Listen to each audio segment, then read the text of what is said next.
Alright, we're going to do a tomato review today on this tomato right here, and this is called the Fuzzy Wuzzy.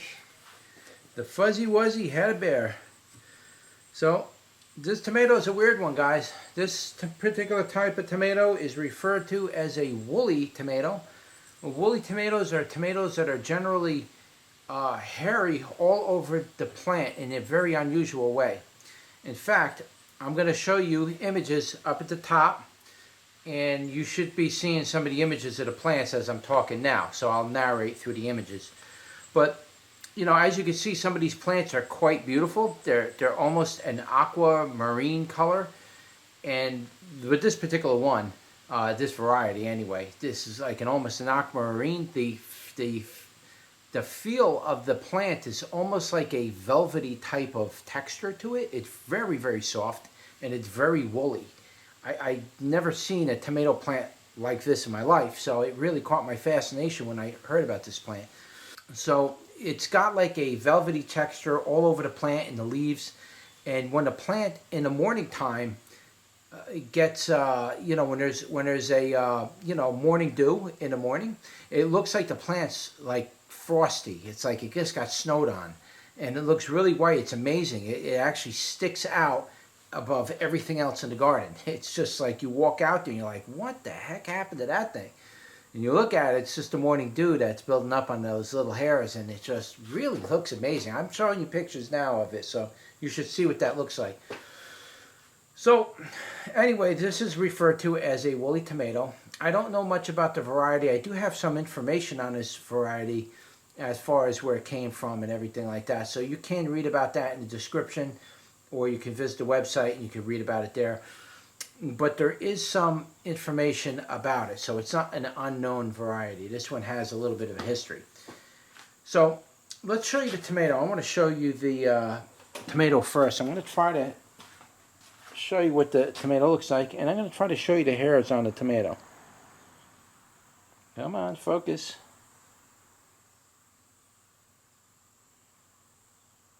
I don't want to focus, right? Okay, I'll back you all the way out. How's that? I have to do it like this. I want to show you the skin first of the tomato. I'm not sure if the camera's actually picking it up. If you look really closely, you can see that the skin on this is very hairy. It's fuzzy, like a garden peach tomato or a whipsinicon peach tomato. It's basically very hairy like that. Basically with these, you just rub them like this, and I was really careful not to do this, you know, when I was picking the tomatoes. But as you can see, as soon as you kind of rub this tomato, basically those hairs kind of come off, and now you got like a polished surface. So you got to be real careful when you're handling them if you want to maintain that little fuzziness to it. But they do have a type of fuzziness to the tomato. And as you can see, there is some like striping and patching to it. And this is about the standard size for this tomato. It's not too much bigger than this. Okay, and this is a fully ripe one. And here's one that's not fully ripe. As you can see, you can really see the pronunciation of orange and green striping in it. Very gorgeous. Maybe you can see the hairs a little better. If you look really close, guys, see that skin? Surprised it ain't blurring out. You see the skin around the outline of it? You can see that fuzz on there, right on the outline. Gorgeous little tomato, guys. Nice little tomato. It's a beautiful plant. Now, one thing I didn't know about this plant is I didn't realize it was that much of a dwarf. And I say that much of a dwarf, yeah, this is almost micro dwarf, but not quite micro dwarf. It's the smaller of the dwarf variety of dwarf tomatoes. So dwarf tomatoes generally can range anywhere from, 12 inches to, 4 feet tall. It's still a dwarf tomato if it's 4 feet tall. It's just, that's very small for a tomato variety. It's 4 feet. A lot of people think, oh, 4 feet, that's huge, No, 4 feet's actually quite small for a tomato variety. So dwarf varieties can range from 1 foot to 4 feet. Some varieties are shorter than others. Some varieties are longer than others. This particular variety is a very tiny variety. of dwarf tomato. It doesn't get much, I don't even know if it's considered a dwarf, but I think it is because of the shape of the leaves. The leaves get this curling effect on it. When the leaves do that on a dwarf tomato, you know it's a dwarf tomato, probably more than likely a determinate variety. So this tomato doesn't get much bigger than, I'm going to say, maybe 16 to 18 inches tall, and it got wider than it did tall.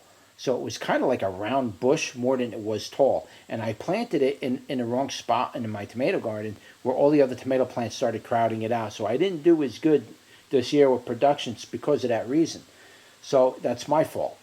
But that doesn't mean that this variety won't be productive if you grow it outside by itself. So next year we are going to grow this again, and we're going to grow it away from the other tomatoes. I might even grow this in a container or a pot just to see what it does and looks like, or from an ornamental standpoint. So I'm really interested in it more for that aspect than anything. Because tomatoes, I got tomatoes all day long. It's just, I don't care about the tomatoes. I'm more interested in the ornamental aspect of the plant. So as you could see in some of the earlier images, that it's just absolutely gorgeous, the foliage on this. So let me show you the inside of the tomato. Give you a look at the inside. All right. That is the inside. Okay. And they normally don't range too much bigger in size than what you see here. They might get a little bigger than that, maybe in better conditions. They might maybe double even in size, but my experience so far this year is that they're not getting too much bigger than what you see. And so we got a scale here, and we are going to zoom in a little bit. And we're going to turn that on and get an idea of the weight.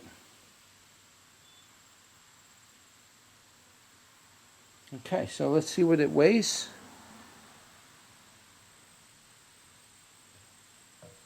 It's kind of hard, it doesn't want to stay. Okay, so as you can see, it's about 0.7 ounces, so it's less than an ounce for that. It's a very small tomato. It's almost cherry-sized tomato, larger cherry, medium-sized, 0.6, and see what that weighs, 0.4. So as you can see, they don't weigh very much. A very low weight on those. So let's do a bricks on this and see what the bricks has to say. Always love to do the bricks because the bricks really reveals a lot about not just the sweetness, but the minerals and other contents within the tomato. Alright, so this one's pushing about 5. It's pretty typical this year. That's what I'm seeing on most of my tomatoes this year. It's around 5. And let's give this a taste test. See what it tastes like. Well, that one was quite tangy. Let's cut the one that's really ripe open. Maybe that wasn't ripe enough.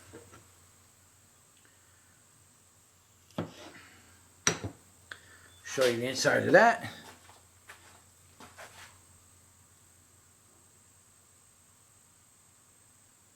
Nice. Let's see what that tastes like. Well, I'm not terribly impressed with the flavor, really, to be honest with you. It's kind of a, it's not bad, but there's things about this tomato I gotta talk about. So let's break out the chart. And let's go over the numbers. Okay.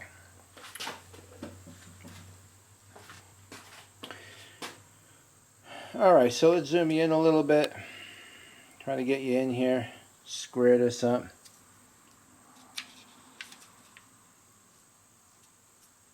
Alright, so let's start with the sweetness. Sweetness was generally pretty low. I'm not going to go too much higher than 18 on the sweetness. Wasn't even the 50% mark. But there was enough in there to kind of work a little bit with the tangy flavor. Tangy was actually pretty low too. The tangy was down there around 20% on the tangy, maybe 21%, somewhere in there. So the tangy part was kind of on the low side. Flavor was pretty rich. It had a nice, rich tomato flavor. But because the sweet and the tangy were so low on it, the tomato flavor was overpronounced.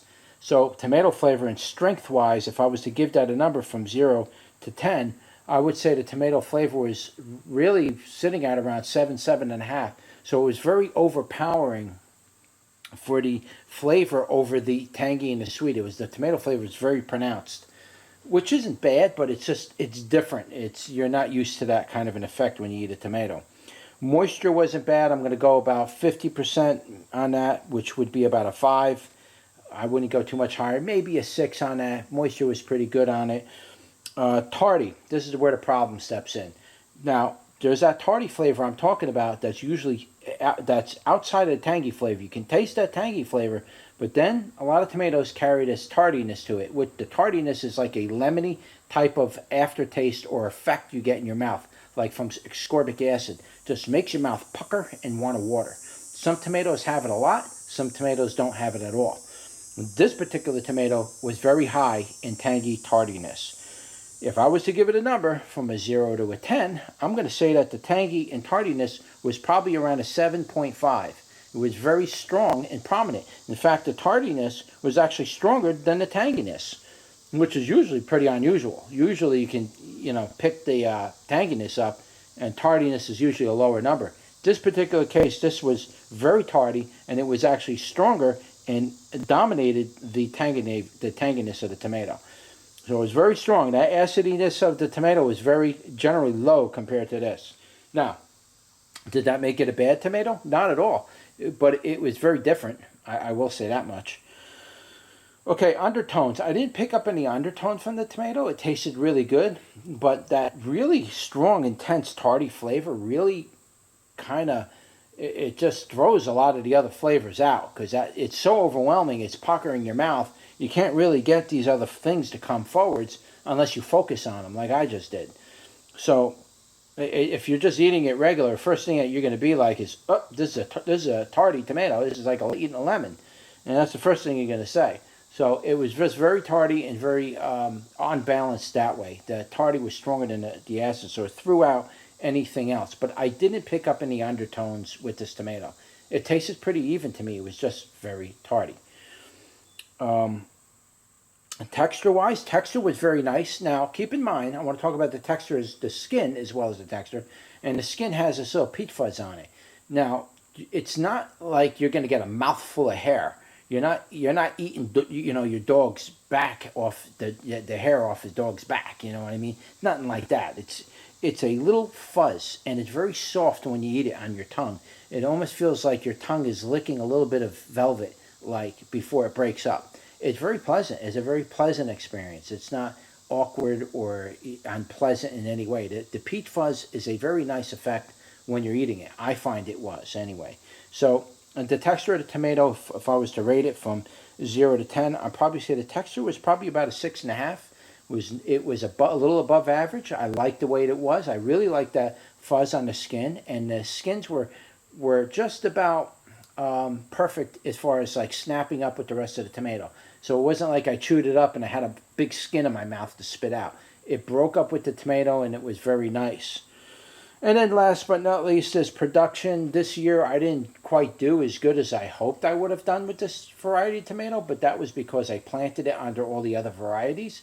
And even if you planted among your other dwarf tomatoes, those dwarf tomatoes were like giant oak trees compared to this thing. It was just a tiny little tomato plant, and it couldn't outpace anything around it. This tomato plant literally has to be grown by itself.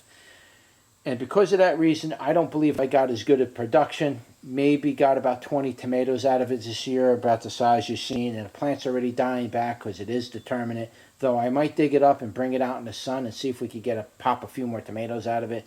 But we're definitely going to visit this one again next year and see if we can really get the tomato production up on this and grow it in a pail and just like keep it by itself. And that way it just grows to its full height. You'll be able to see what it does next year. So production-wise, I can't really say that it was not very productive, but it wasn't really that productive. I mean, for the amount of tomatoes that I got in that plant, it should have been a little bit more than that. But I would say that, it wasn't really a productive variety. I wouldn't say like you're going to get all these tomatoes off and start munching tomatoes.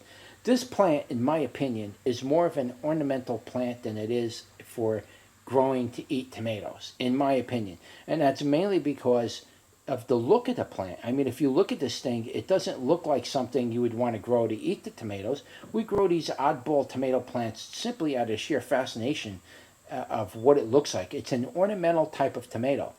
That's the only way I can put it. Yes, it does produce pretty good fruits, and you can eat them if you want. But a tomato plant like this, we're not buying and growing for the tomatoes. You could buy 1,000 other tomato varieties if you want. What we're growing a tomato plant like this for is for the sheer fascination of it. It's an eye opener. It's definitely an icebreaker when it comes to conversation, and it would look really great in your front yard, in your front yard landscape display. Your front garden beds for your you grow your flowers and your things like that. This would look really great in that. I mean, this is a fantastic tomato plant. I mean, if you grow this with some fuchsia, those really ornamental grasses, and you grow this among those, this would look really, really cool. I'm probably gonna fool around with that next year and see if we could get some really cool arrangements going with some other plants, just to see how it would blend in as a landscape ornamental. It's a beautiful plant, guys. There's no other way to put it. This is a must grow for anybody who wants to grow tomatoes. If you've never grown a woolly tomato variety, this is one that you would definitely want to grow. Now, there are maybe a half dozen woolly varieties that I know, and in fact next year I'm going to be growing about 2 or 3 more woolly varieties, but I don't know if they're going to be as woolly as the Fuzzy Wuzzy. The Fuzzy Wuzzy is the woolliest of all woolly tomatoes in my opinion so far, unless I find something that's woollier than this thing. I mean, this thing is the woolly of woolies. So it's definitely a plant worth investigating. If I do get enough seeds for it, I might offer a couple of offers at the end of the year on it, and then we'll have to just grow it out next year and see if we could get more fruits off it to be able to keep this variety in stock. If not, then it might be too hard of a variety for me to maintain anyway, on a commercial scale. But other than that, I mean, it's a fantastic variety. Give it a go. I will leave links in the description where you can click on it. You can visit hrcs.com and you can go check out everything on there. Information will be in the description. You'll be able to read about it. And comment below if you know anything about the woolly variety of tomatoes or any particular woolly names that you know about that you would want me to review next year. I'll try to source the seed for it. And if you know anything about the woolly varieties, just feel free to comment below and put in your input. So anyways, guys, I got to go. That's it. That's your tomato review for the Fuzzy Wuzzy. Don't forget to like, share, and subscribe. And I'll see you on the next one. Take care.